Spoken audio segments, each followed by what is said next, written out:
Hello guys! Welcome back to our channel, RMA Graphics Life. Bibili po tayo ng bagong i3 200 head para sa ating team pit episode para mas maganda ang quality yung printing natin. Ito po yung printing natin guys. Uy, kadok ni mo ni uy. Pagkanaw uy. Namok na.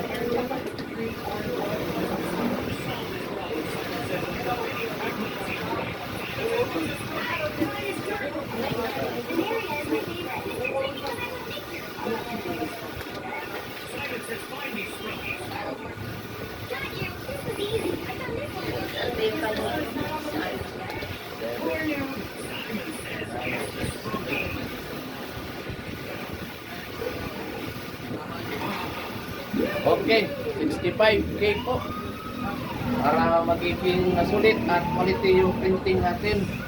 Medyo mabigat sa bulsa pero kailangan dahil ang mga customers natin naghahanap sila ng quality printing, kaya kailangan rin natin ng maintenance ng ating printer. So ito po ang gagawin natin. Kailangan natin ng konting ipon para makapagbili.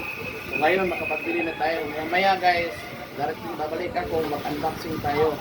So have a nice day po. Thank you.